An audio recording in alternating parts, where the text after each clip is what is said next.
اور پھر فرمایا کہ آگے وہی مسئلہ کہ جو ان سے مال غنیمت حاصل ہوا ہے یہ مال غنیمت نہیں ہے، مال فے ہے۔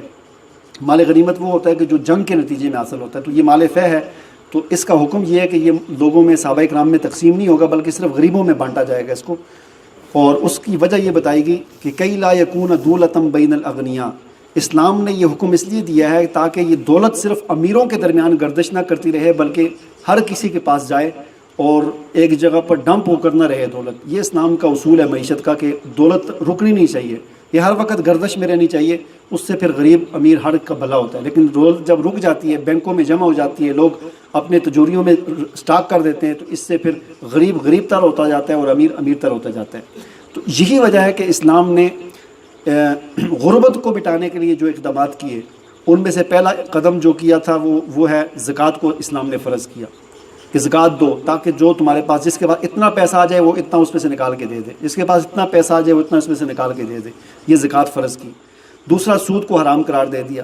تیسرے نمبر پر نفلی صدقات پر اسلام نے زور دیا، ترغیب دی کہ جو خرچ کرے گا اس کو اتنا اتنا اجر ملے گا، یہ ملے گا۔ چوتھے نمبر پر کفارے مقرر کیے اسلام نے، جو یہ کام کرے گا تو اس کا یہ کفارہ، جس نے جھوٹی قسم اٹھائی تو 10 مسکینوں کو کھانا کھلائے، جس نے زہار کیا تو 60 مسکینوں کو کھانا کھلائے، جس نے یہ کیا تو غلام آزاد کرے۔ تو یہ کفارے مقرر کیے اسلام نے تاکہ اس سے بھی جو دولت لوگوں کے پاس جمع ہے نا وہ بھی نکل کر غریبوں کے پاس جائے۔ پانچویں نمبر پر اسلام نے میراث کا قانون دیا کہ جو مر گیا تو اس کی میراث ایک بندہ نہیں لے گا بلکہ فلاں فلاں فلاں فلاں بندے کو اس کو اتنی ملے گی تاکہ وہ تقسیم ہو جائے، کسی ایک بندے کے ہاتھ میں نہ جائے۔ نمبر 6،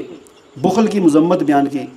اور اسی طرح نمبر 7، امیروں کو قرآن نے یہ حکم دیا کہ ان کے مال میں سائل اور محروم کا حق ہے۔ تو یہ سارے وہ اقدامات ہیں جو اسلام نے کیے تاکہ غربت کو ختم کیا جائے۔ اسی پر عمل کر کے